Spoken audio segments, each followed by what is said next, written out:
প্রেমময় আসক্তি লেখিকা নন্দিনী চৌধুরী পর্ব ১০। আদ্রিয়ানের সুইমিং পুলের হাত পা বেঁধে ফেলে রাখা হয়েছে তার ভাই নিয়াজকে। নিয়াজের হাত পা দুইটাই ভেঙে দেয়া হয়েছে, পঙ্গু হয়ে এখন পড়ে আছে। আদ্রিয়ান ওর সামনে দাঁড়ানো ধারালো চাকু নিয়ে। নিয়াজের আত্মা ভয়ে যায় অবস্থা। আদ্রিয়ান নিয়াজের সামনে হাঁটু গেড়ে বসল আর ওর সামনে ছুরিটা ঘুরাতে ঘুরাতে বলল, আদ্রিয়ান, তোর বোনের কলিজা কত বড়! ও আমার রোদেলাকে তুলে নিয়ে গেছে, ওর গায়ে হাত তুলছে। এত বড় কলিজা নিয়ে তোর বোন চলে? এখন নিজের বোনের সাথে তুইও জড়িত ছিলি। বোনকে তো না হলে গিয়ে দিলি, কিন্তু তুই বাঁচবি কিভাবে? তোর বোনকে আমি আগেও না করেছিলাম আমার কাছ থেকে দূরে থাকতে, কিন্তু তোর বোনের কলিজা অনেক উঁচু। ও আমার জানের দিকে হাত দিয়েছে, আর তুইও আমার কলিজার দিকে হাত দিয়েছিলি। আজকে তোর এই হাত আমার বাচ্চারা খেয়ে ফেলবে।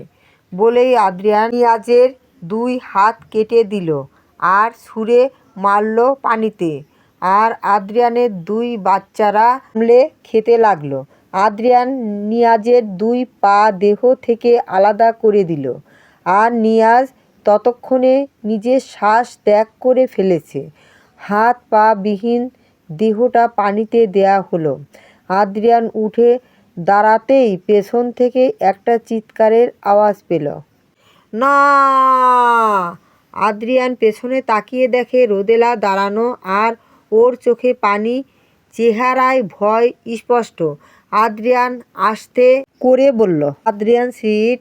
আদ্রিয়ান রোদেলার দিকে এগোতে নিলে রোদেলা ভয়ে চিৎকার দিয়ে বলে, রোদেলা, আমার কাছে আসবেন না প্লিজ, আমাকে মারবেন না, আমি কাউকে কিছু বলবো না, আমাকে মারবেন না। আদ্রিয়ান রোদেলার কথা কান না দিয়ে রোদেলার কাছে গেল, আর রোদেলা এতটাই ভয় পেয়েছে যে ও এখান থেকে যাওয়ার শক্তিও পাচ্ছে না। আদ্রিয়ান এসে রোদেলার হাত ধরতেই রোদেলা আদ্রিয়ানের বুকে সেন্সলেস হয়ে পড়ে যায়। আদ্রিয়ান রোদেলাকে জড়িয়ে নেয় নিজের সাথে। আদ্রিয়ান ভালো করেই জানে রোদেলা বেশি ভয় পেলে জ্ঞান হারিয়ে ফেলে। আদ্রিয়ান রোদেলাকে কোলে তুলে বাসার দিকে পা বাড়ায়। সকালের দিকে আদ্রিয়ানকে যখন সাইমন জানায় যে রোদেলাকে লিজা তুলে নিয়ে গেছে, আদ্রিয়ান সেই মুহূর্তে লিজাদের আস্তানায় হামলা চালায়। নিয়াজ লিজাকে পালাতে সাহায্য করলেও নিয়াজ ধরা পড়ে যায়। আদ্রিয়ানের লোক ওকে মেরে হাত পা ভেঙে দেয়, আর রোদেলা সেন্সলেস থাকায় তখন কিছু টের পায়নি। আদ্রিয়ান নিয়াজকে রোদেলাকে বাসায় নিয়ে আসে। রোদেলাকে রুমে রেখে নিয়াজকে শায়েস্তা করতে যায় সে। রোদেলার জ্ঞান ফিরতে নিজেকে অচেনা বাসায় রেখে অবাক হয়। বিছানা থেকে উঠে বাইরে এসে সুইমিং পুলের কাছে গিয়ে দেখে আদ্রিয়ান একটা লোককে কী ভয়ানকভাবে মারল। এটা দেখে রোদেলা ভয় পেয়ে যায়। বর্তমানে রোদেলার মাথার কাছে বসে আছে আদ্রিয়ান। রোদেলার মুখের দিকে তাকিয়ে আছে সে। ঘুমন্ত অবস্থায় এক মহাময়ী নারী লাগছে তার কাছে, যার চেহারায় সব মোহ আটকে আছে। আদ্রিয়ান রোদেলার দিকে তাকিয়ে বলে, আদ্রিয়ান, আচ্ছা, আমার তোমাকে ঘুমন্ত অবস্থায় এত সুন্দর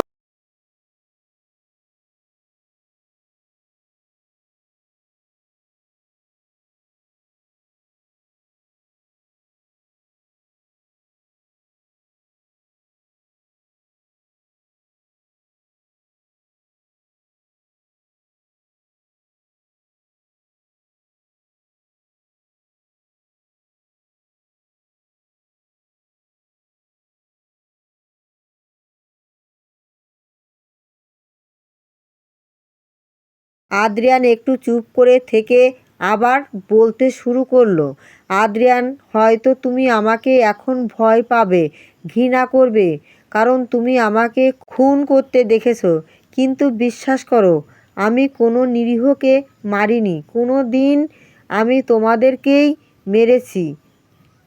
বা মারবো যারা আমাকে বা তোমাকে কষ্ট দেওয়ার চেষ্টা করবে।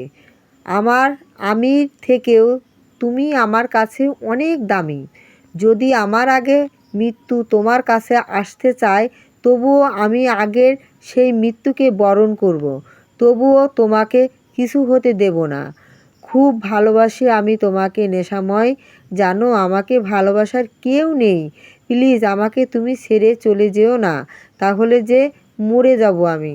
আদ্রিয়ান কথাগুলো বলে রোদেলার কপালে একটা ভালোবাসার পরশ এঁকে দিল। আদ্রিয়ান রাফসানকে জানিয়েছে যে সে রোদেলাকে উদ্ধার করে এনেছে আর রোদেলা তার কাছেই আছে। সন্ধ্যার ভিতরে রোদেলাকে বাসায় পাঠাবে সে। আদ্রিয়ান রাফসানের সাথে রোদেলাকে নিয়ে কথা বলছে। একদম সোজাভাবেই বলেছে সে যে রোদেলাকে পছন্দ করে বিয়ে করতে চায় তাকে। রাফসানের আদ্রিয়ানকে বাজে লোক মনে হয়নি কোনো দিন। এত ভালো বিজনেসম্যান খারাপ হবে না তার বিশ্বাস। তাই রাফসানের এতে মত থাকলেও সে জানিয়েছে সে আগে তার বাবা আর রোদেলার সাথে কথা বলবে এই বিষয়ে। রাফসান এসেছে রিয়াজকে রিসিভ করতে। রিয়া আজকে ঢাকায় আসছে। রাফসানের সাথে মুনও এসেছে।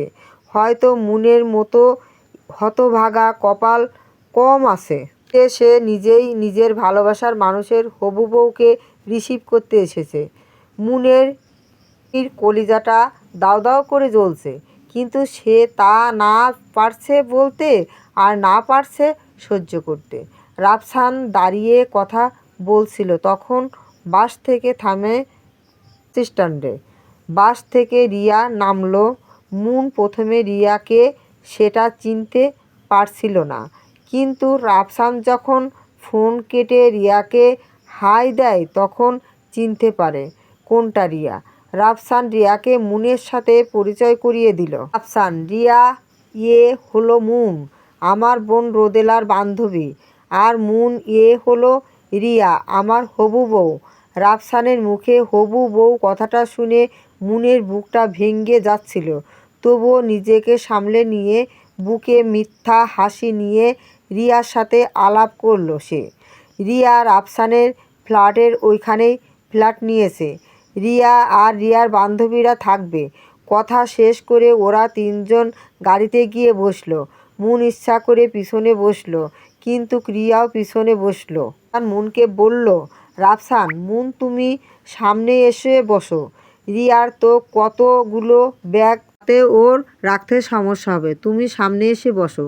মুন রাফসানের কথা শুনে কি বলবে বুঝতেছে না।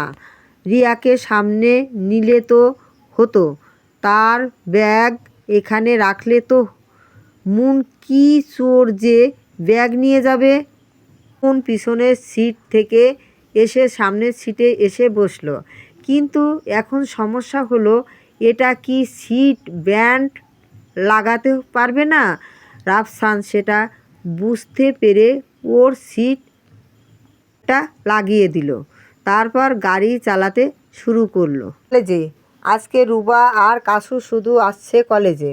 রোদেলা তো আদ্রিয়ানের কাছে আর মুন রাফসানের সাথে রিয়াকে আনতে গেছে, তাই ওরা দুজন আসছে। আজকে ওদের একটা ভ্যাকসিন দিতে হবে।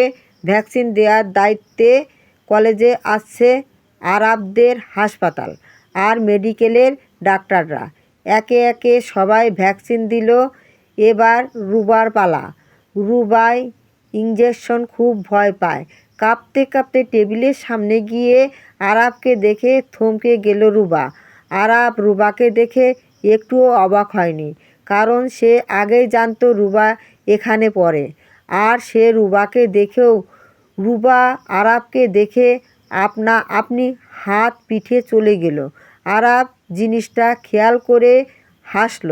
লজ্জায় কিছুই বলতে পারছে না, করতে পারছে না। রুবা গিয়ে চেয়ারে বসলো। আরাব হাতটা দিল। রুবা আস্তে করে হাতটা দিল। ভয়ে হাত কাঁপছে ওর। আরাব বিষয়টা বুঝতে পেরেছে। আরাব যখন রুবার হাতে ইঞ্জেকশন পুশ করতে যাবে, রুবা চোখ খিচে বন্ধ করে আরাবের হাত খামচে ধরল। আরাব আস্তে করে রুবার হাতে পুশ করলো ইঞ্জেকশন দেয়া শেষ হলে আরাব বলে, আরাব শেষ, এবার আমার হাতটার প্রতি দয়া করে একটু। আরাবের কথা শুনে রুবা চোখ খুলে তাকায়। আরাব হাসছে আর বলছে, আরাব অনেক বেশি ব্যথা লাগছে না? রুবা কই না তো। আরাব না মানে যেভাবে আমার হাতটাকে ধরেছেন দেখেন চামড়া উঠে গেছে আপনার রাক্ষসী মার্কা নখের জন্য। একটা সামান্য ইঞ্জেকশনকে এত ভয় পান মিস চেইনখোলা? রুবা আরাবের মুখে এমন ডাক শুনে রাগে লজ্জায় তাড়াতাড়ি করে উঠে চলে যায় আর আরাব হাসতে থাকে। এদিকে রোদেলার জ্ঞান ফিরেছে। জ্ঞান ফিরে নিজেকে আবার অন্য একটা রুমের খাটে আবিষ্কার করে। রোদেলা আশেপাশে তাকিয়ে দেখে একটা অনেক বড় রুম। এটা সব কালো রং এর ফার্নিচার দিয়ে রুম সাজানো। দেয়ালে আদ্রিয়ানের অনেক ছবি। রোদেলা বিছানা থেকে নেমে ঘুরে ঘুরে রুমটা দেখছে। তখন আদ্রিয়ান খাবার নিয়ে রুমে ঢুকে আর দেখে রোদেলা ঘুরে ঘুরে ওর রুমটা দেখছে। আদ্রিয়ান হেসে বলে, আদ্রিয়ান ঘুম হয়েছে ভালো নেশাময়? সময় ডাকটা শুনে রোদেলার পেছনে তাকিয়ে আদ্রিয়ানকে দেখল। আজ সেই তখনকার আদ্রিয়ানের ওই লোকটাকে মারার দৃশ্য মনে পড়ে গেল। সাথে সাথে রোদেলা আদ্রিয়ানকে বলল, আপনি একটা খুনি, আপনি একটা সাইকো।